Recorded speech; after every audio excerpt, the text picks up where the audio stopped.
ठाकरेंनी सुरू केला महाराष्ट्रातला पहिला सार्वजनिक नवरात्रोत्सव, तो सुद्धा बहुजनांसाठी, आणि यात योगदान दिलं डॉक्टर आंबेडकरांनी. महाराष्ट्राची मुख्य देवता श्री मायभवानी, तिचा नवरात्रोत्सव हाच वास्तविक महाराष्ट्राचा राष्ट्रीय महोत्सव. हे शब्द आहेत प्रबोधनकार केशव सीताराम ठाकरे यांचे. हो, शिवसेना प्रमुख बाळासाहेब ठाकरे यांचे वडील आणि उद्धव आणि राज ठाकरे यांचे आजोबा.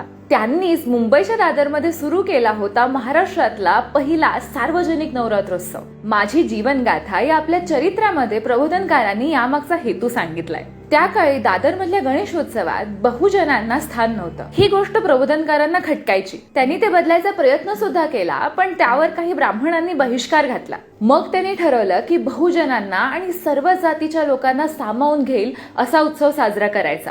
अखेर महाराष्ट्राची मुख्य देवता श्री मायभवानी, जिचा उत्सव छत्रपती शिवाजी महाराजांच्या काळापासून सुरू होता, तो साजरा करायचं ठरवलं बहुजनांना आणि सगळ्यांना एकत्र घेऊन. 1926 साली मग लोकहितवादी संघ स्थापन झाला, ज्याने महाराष्ट्रातला पहिला श्री मायभवानी नवरात्र महोत्सव आयोजित केला. दादर मधलं काळं मैदान, जे आता प्लाझा सिनेमा समोरचं वीर कोतवाल उद्यान आहे, तिथे मोठा मंडप घालण्यात आला. या संघाला मदत करायला कुलाबा ते कल्याण आणि पालघर पर्यंतची मराठी जनता एकजूट झाली, असं प्रबोधनकार सांगतात. मूर्ती म्हणून एका सिनेमा कंपनीने तयार केलेला राजा रवी वर्मांच्या काली देवीच्या तांडव नृत्याचा कटआउट पुजण्यात आला. त्यावेळेचे महारामदार सोळंकी यांना भगवा झेंडा फडकवायचा मान दिला. या समाजातल्या दाम्पत्याने घटस्थापनेला पूजा केली, जी गोष्ट त्यावेळेसाठी क्रांतिकारी होती. आणि दसऱ्याला मोठी मिरवणूक निघाली, जिथे भाषण केलं खुद्द डॉक्टर बाबासाहेब आंबेडकरांनी.